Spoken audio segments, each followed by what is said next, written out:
Oh,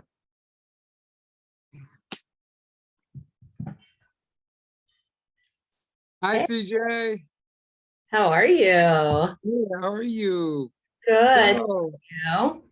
are you excited about your new debut on this Real Life?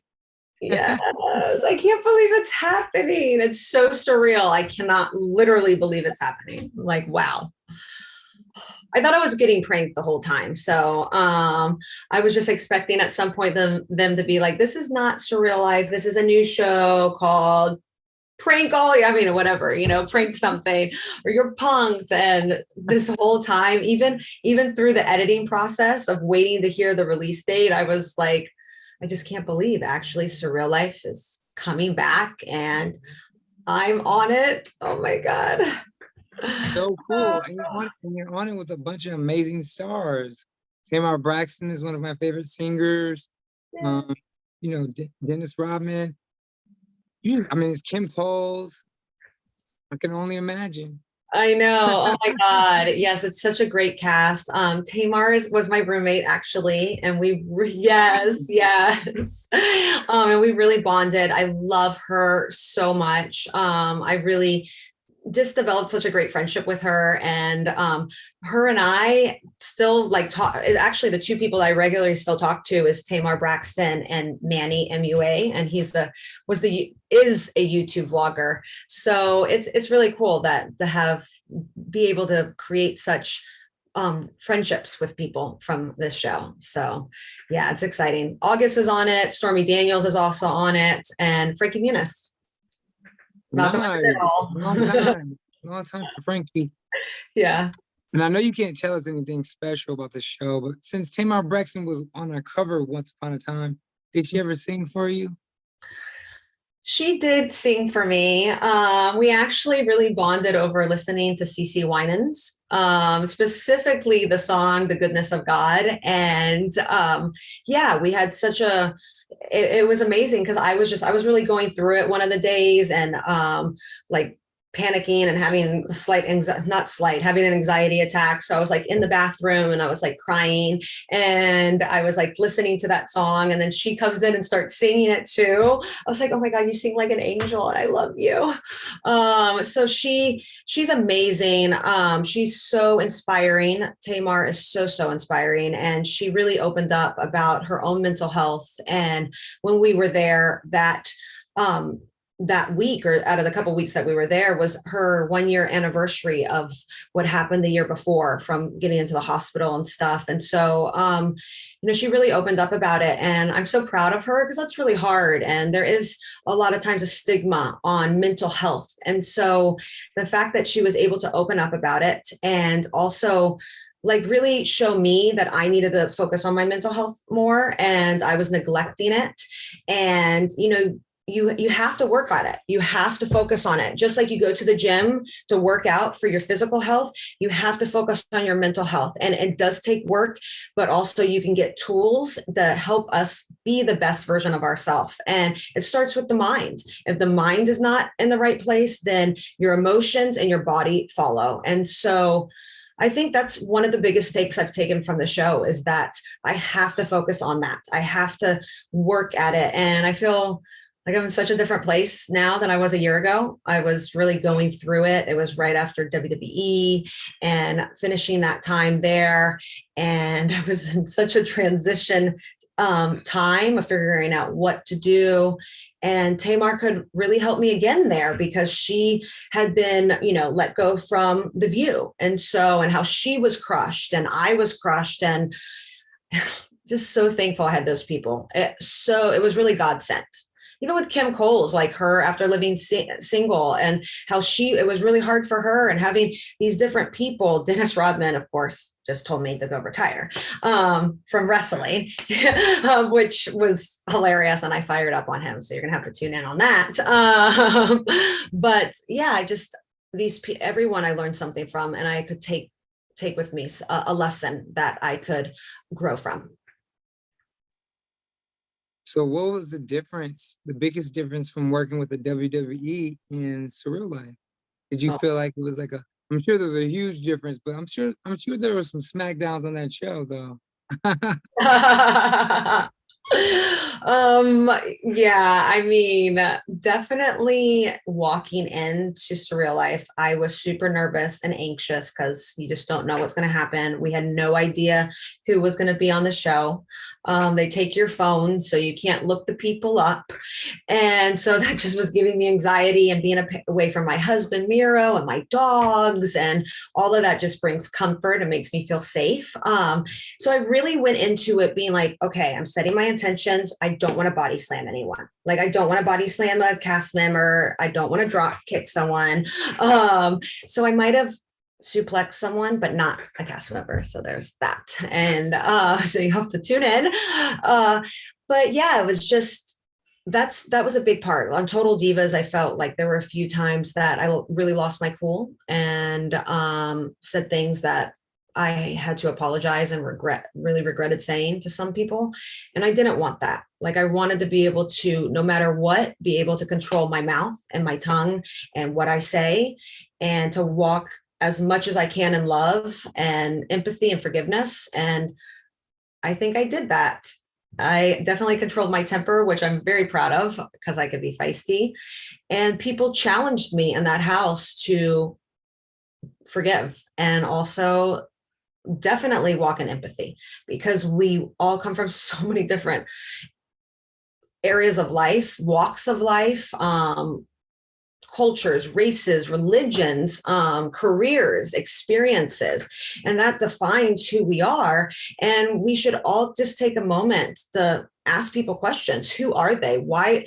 What is your story? Because it will explain a lot, and not be so quick to judge people of why they do that. Usually, if it can be backtracked, maybe we would do the same thing if we were put in that situation. How does it feel to be such a trailblazer within the WWE world? When I was a kid, I grew up I saw Hulk Hogan and Randy Macho Man Savage, and and I think I tuned into Glow, a Gorgeous Ladies of Wrestling. That was the cute version of it. But with you guys, it's all athleticism. I'm sure people don't really understand that. I've seen it in person. But how was it like being a trailblazer and really pushing through for women in the entertainment and sports arena? Thank you so much. I appreciate you saying that so much. Yeah, I was very lucky to be raised by a father that never put a construct on my gender, never put a construct of what I needed to be. And he was like, you can be anything you want to be. Like, doesn't matter if you're a woman or a man, like, go after your dreams. And I remember being about 24, and I was freaking out. Wasn't in a relationship and wasn't getting married. And he's like, don't worry about it. Who cares? He's like, you're not going to be defined by being a wife or being a mother. I mean, yeah, that can be a part of it, but like, go after your dreams. And I'm so thankful, because that's how I approached it in WWE. I got there and I'm like, wait, why are the women not getting time? Why are we getting 30 seconds of 2-minute matches, barely any promo time? And I saw, when I first came out in 2014, Stephanie was the Authority figure. I don't know if you remember that storyline of the Authority, and she was getting time, but then all the girls matches, they weren't really getting time. And so I was like, okay, how can I get time to talk on the mic? Because that, I feel, is my strength. And so I realized I wanted to manage so badly. I wanted to be the next Paul Heyman. Like, I love Paul Heyman, Miss Elizabeth, Vicky, Stephanie McMahon. And that's what I wanted to be. I wanted to be the person that is helping verbally drive the story. And I was like, okay, it seems like, let me try to drive one of the men. And luckily, I just got really lucky and really blessed for them to want to push Miro and pair me with him. And I grew up in Russia. It was just the perfect storm. And so it was really cool, though, to be there at a time that we went from having the only way you could have time was being with the boys, pretty much, to then the girls carried the segments. Like, the girls have longer matches, the girls have longer crossover promo segments, main eventing Hell in the Cell, main eventing WrestleMania. And it's incredible to be a part of that, to be a part of the first ever women's pay-per-view, the first ever Royal Rumble for women. It's just, beyond thankful to be able to be a part of history. And the bottom line is like, go for your dreams. It doesn't matter what gender you are, what ethnicity you are, what religion you are. Like, if you have a passion and you love something, passionately pursue it. And you might have a lot of little bumps in the road and setbacks, and society might tell you to go screw yourself, but keep persevering, because you are trailblazing regardless. Yeah, I mean, you really are. And you're such an inspiration for young women who are looking, at these glass ceilings every day and trying to figure out, like, how can we break them? How can we get through that ceiling? But with you, what's so awesome is that you found a way and you really are doing some amazing things. And speaking of which, Yeah. you spoke about mental health. And that's a huge issue that's going on right now, particularly with young people and doing this on and off with the pandemic. How do you or do you find that you have some coping mechanisms before you went on the show and hung out with Tamar?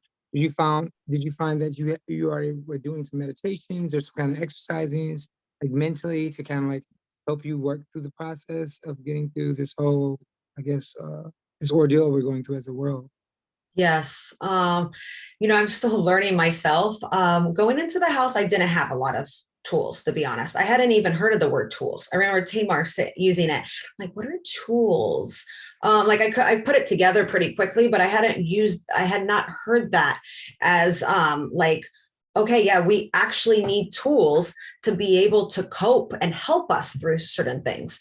So for me, it was just prayer before. Like, I would pray and I would listen to music, like CC Winans, something that would help me and encourage me. And I still do all those things, but I also I got a life coach, I got a therapist, and there's definitely, there was this one thing. I know I'm gonna just share one thing I do, which sounds so silly at first, because I thought it was hilarious. I was like, my life coach was telling me to do this, and I was literally rolling my eyes on the phone. I was like, okay, that's not going to work.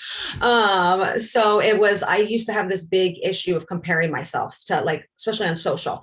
I would go on social media and I'm like, oh my God, this person got more likes than me. Oh my God, this person got more, comments. And it would make me really feel not enough, like not pretty enough, not cute enough, not young enough, not relevant enough, and just ultimately not enough. And it would send me into this downward spiral, and I would be jealous. And I'm like, I don't want to be jealous of these people. These people are my friends. And she told me to go, once I start doing that, this basically scream, stop, stand up, and then start saying your affirmations. Like, I am enough. I am beautiful. I am wonderful. I am funny. I am hilarious. And, all my affirmations. And I'm telling you, it worked. For me, it worked. That is a great tool for me. And we're all different. All of us, you're going to need different tools. So what might work for me might not work for you, or work for someone else. And they might work great for someone else. So, it's definitely finding those things. But I did it for a week, and next thing I know, I'm like, I could be looking through people and not compare myself, and then not feel that like, I feel like I am not enough, because we're all enough, and unfortunately, social is a beautiful thing, but it can also do that to people. And setting boundaries, I for social media specifically, I do set boundaries for myself, because I just think we got to make sure we get out. We got to make sure we connect to other humans. We got to make sure we live in the moment. We got to make sure we walk outside and get some sunshine and some fresh air. And that's really important. That is important to our happiness. Working out is important to our happiness.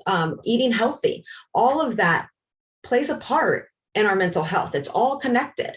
There was this other guy I listened, Joe, his name's Dr. Joe. I'll let Rachel know the name of the guy. I can't pronounce it. Depecia. I'm not saying it right. So Depecia. But I found him on YouTube, and he doing his stuff was also a huge break. And he talks about, he's like, the thing that controls our whole body is our mind. So just like a dog that we train and go sit,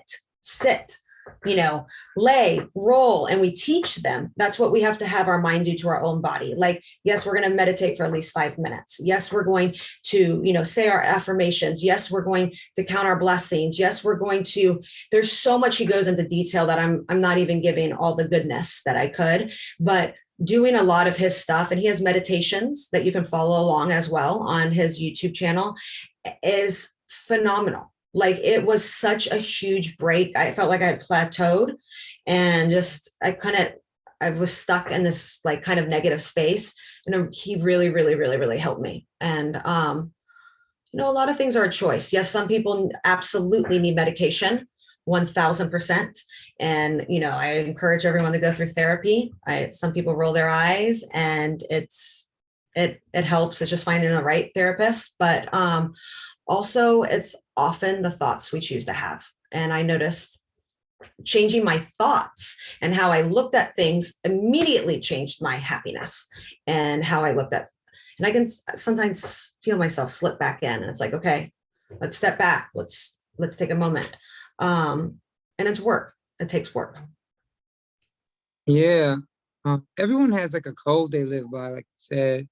I've actually had an opportunity to speak with one of the most influential surfers of all time, Sean Thompson. And I spoke with him, and he has a book called The Surfer and the Sage.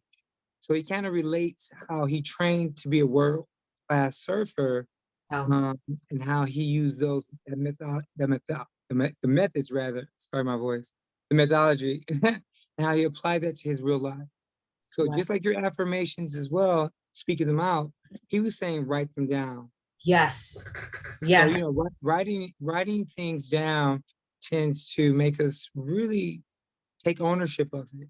Yeah. And like you said, with your mind, your body, your soul, it's all interconnected. So that's interesting that you were able to really push on that, because a lot of people are going through a lot of situations right now, particularly feeling uncomfortable around people, not feeling enough. Yeah. With body positivity issues that are going on as well. So that's kind of cool that you're speaking to that. Yeah. Yeah. Speaking of Writing which, is so good. Writing. Another person I went along YouTube, like rabbit hole, was Oprah as well. And she talks oh about yeah, the power of writing down, how you have to write down. And she has a ton of gratitude books, which I started to, journals, tons and tons and tons. She goes, at the very least, write 5 things down a day that you're grateful for. And even she goes, some days it might be so hard. It might be like, I'm thankful I can breathe barely, and I was just like, whoa, that's so powerful. So yeah, I like to share that as well, and just pass that information on, because it is very powerful. now I want to switch gears, because you are a trailblazer. And then you turn on the news and watch cable channels, and you see information about Roe versus Wade and that decision being overturned.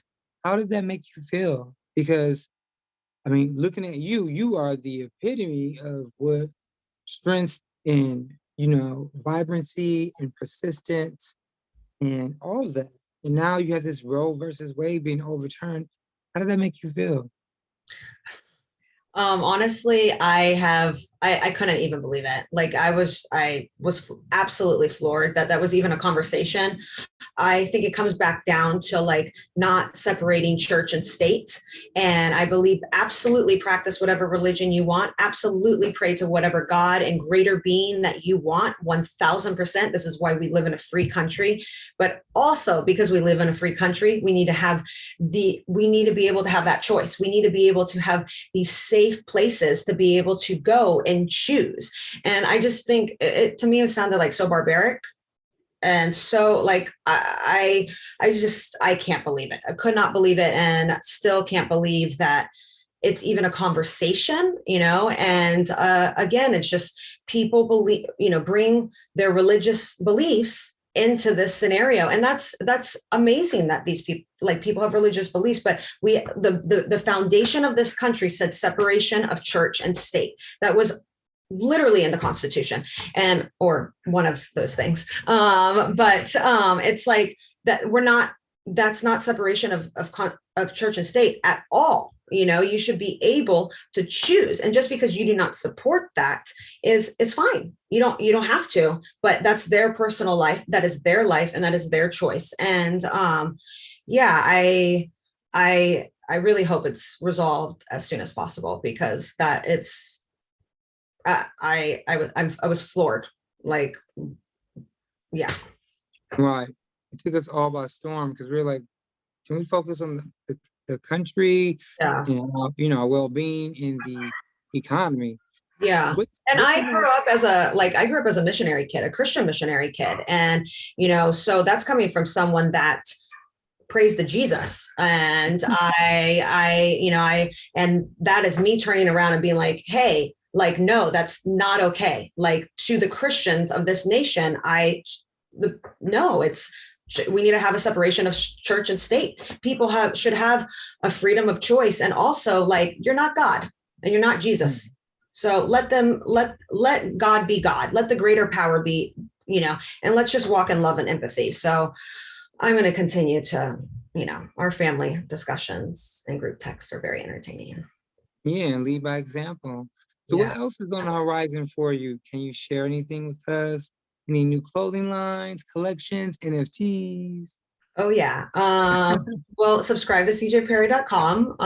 It's going to be really entertaining, especially with Surreal Life coming out. I'm going to be discussing I'm going to be watching it live for the first time. And so I'm going to be that's going to be live on the website to see my reaction to the show because I'm watching it live with you.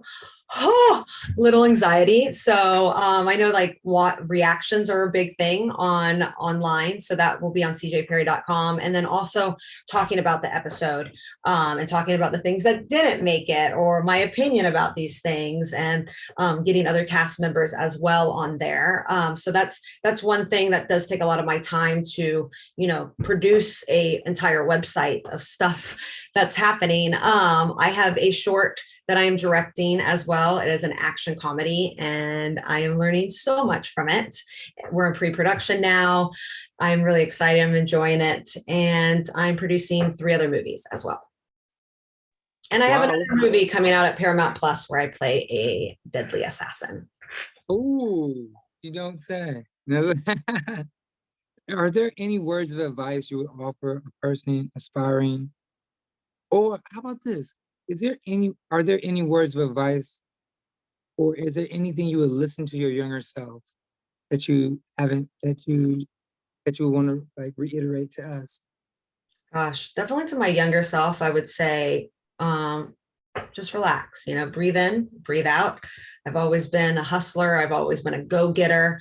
And sometimes it's just like, go watch the sunset, like don't forget to live life. And then for the people that maybe live life a little bit too much, like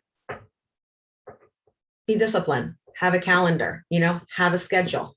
The early bird does get the worm. So maybe wake up a little bit earlier. I since I've left WWE, I wake up pretty early, anywhere from 5:30 to about 7. And it's been a game changer for me to do that. And it's hard, but discipline with also knowing how to live like take your time and enjoy life. Those things together, you can go really far. You can go really, really, really far. Yeah, enjoy the journey, not the destination. Because I mean, we all were like, I want to be an adult. I want to be older when I was a kid. Now I want to be a kid again. So, Yeah. I love so, that. I love that. Enjoy the journey, not the destination. Yeah, because the destination's quick. The journey. yeah, Enjoy. especially if you yeah, you already know. So in terms of community service, have you lent your name into I guess in support of anything that you want to talk to or speak about? Yes, I'm actually in the process of finding the right organization to help with the homeless. It was a very interesting several situations that I have encountered in the last couple months, and especially living in Los Angeles, where we have a lot of homeless people, and how can we help improve that in our country? And how can I help give back? How can the entire nation kind of give back? There was this situation that happened on Twitter with me that a lot of people try to drag me through the mud a little bit. And so I found this homeless person and he had his Venmo up there, and which I know that's ironic, right? But homeless people have cell phones. I didn't know that. And I was ignorant and I was privileged to not know that, like, no, they can still be homeless, but they can still have a cell phone and they can still, in some areas, access internet. And I thought that was that's kind of awesome that we can help people that way. And I got very educated really quickly on that. And I went and I gave him money. And then I asked him, I wanted to hear his story and get to know him better. And I asked him how many people, was there anyone else that gave? And it was only me and two other people. And I was just so blown away by it, because I was like, there were so many people saying so many negative things about me. And I was like, at least 50 people gave $100 to this man, or 50 people gave $5 to them.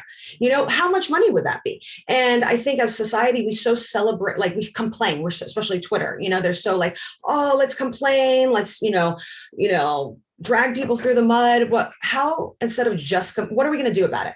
Are we just going to complain? Are we going to actually try to bring change? Are we going to educate ourselves? Are we going to give? And I was pretty shook from it all, because I'm like, whoa, I want to be able to help people and give back. I want to continue to educate myself, and also like encourage people on social media, encourage people on Twitter we need to step up. It is do not just complain. Are you giving whatever you can, $1, not $5, whatever you can makes a difference. And it was really cool. Oh, I'm not going to get emotional, but it was like, he sent me a DM and he's like, today I was able to get cheesecake. And that's a really, really good day. And man, that's the impact that I want to be able to have on people. And I encourage everyone else listening, like, do the same thing, like educate yourself and try to find places that we can give and help. And I think it's giving these homeless people one meal that makes them a little bit more happier and not as depressed, then we're doing our part in society. That's beautiful that you said that, because I was thinking the same thing, and I've been expressing those same thoughts and emotions with other people, especially when I want to, I live in LA and I go back and forth to New York, New York, LA, and everything in between. And so I don't know what's going on in Los Angeles, but I felt like it was, as of late, I went and I was just like, what is this Night of the Living Dead? It just felt so surreal, to say the least. And what I did is I thought it was in my bag. So I actually walked from, I think Jefferson, La Cienega, all the way. I literally walked far, all the way to Santa Monica almost. It was far. And I wanted to see what was on the ground, because when you're in a car, you're on an e-bike or something, you really can't I guess gather what's going on around you when you're on foot. So when I was walking on foot, I've never seen so many homeless people in my entire life that were thirsty. They had no access to electricity. They had no access to refuge. It's the same shit that's going on when I first moved to Los Angeles 2 decades ago. And it's just so scary, because you have all these billionaires and millionaires residing in LA and no one can do anything about it. It's just silly. And like you said, we started our publication about 14 and a half, 15 years ago, downtown LA. And I used to talk to all the homeless people on 6th and Main in Los Angeles, all through the whole world, in Maple. And like you said, a lot of those people used to be former athletes, musicians from major bands and TV shows. Just because someone's homeless doesn't mean they're down out. They get another chance. And like you said, Skid Row is huge. It's massive. And unfortunately, they do have cell phones. Yeah. I mean, again, they could use some electricity and some water and something to wash themselves with. I just can't understand, with all those abandoned buildings downtown, you can't tear them down. It costs more to tear them down, but why can't they just renovate them and make them into somewhat of like a refuge or a shelter or a safe haven where people can sleep? There's so many buildings downtown, and those people are living in tents, and it's just ridiculous. And then sometimes they hurt themselves to go to the hospital, and the hospitals don't even do anything for them. So that's great that you said that, because in New York, what I'm noticing is that the homeless people are a little bit different than LA. Yeah, it's so crazy. It's so crazy. And I think the same exact things. I'm like, California has the 8th biggest economy in the world. Like when I heard that, I was shocked. I was like, why are we having such a huge homeless problem? Like the eighth largest, like Crazy. it's insane. And yeah, I definitely think we something's got to change. And I just, as even myself, learning more, educating myself more, and what can I do to help bring change, and it's going to take all of us, actively trying to help each other and bring change in these areas. And like you said, even speaking to him is a lot. Like for somebody being on the street like that, being cold and dealing with that, what is it called? I don't know. It's so many different variants of everything. The monkeypox. Oh yeah. I actually saw someone that looked like they had things all of like these, I guess lesions and things all over their face. It was just a very different world, just and it was cold that night. And I saw another person with what looked like a diaper, which was Wow. crazy, with nothing else on. So I just think sometimes, even if you don't have any money on you, because I don't carry money like you said, but a prayer is good too, and a conversation or just acknowledging their existence. Yeah, definitely. Acknowledging existence, it can do a lot. So Yeah. is there anything else that we didn't touch on that you would like to speak about real fast? I think we touched on a lot of things. Right, yeah. I love Well, that. A very diverse conversation. yeah, you're wonderful. I've always admired you, and I've always I'm sure people always be like, you're like, I know you're gonna, beat me up, but but your eyes and your the complexion, you remind me very of Chloe a little bit. Oh, thank So you. Thank yeah, you. very beautiful, very intelligent. I'm so proud of you, and I'm sure the sky is the limit for you. I can't wait to support your movies and your films and whatever else you have to go on. But have a great weekend. And again, you really made my day because I've always loved the WWF to WWE to all the different letters. So just being able to speak with you is like such a huge thing for me. Trust me, I'm really happy to have spoke to you today. Thank you. Oh my God, thank you. Thank you so much for having me. I so enjoyed our conversation. Yeah, me as well. Thank you, and have a good day. Thank you. You too. All right. Bye.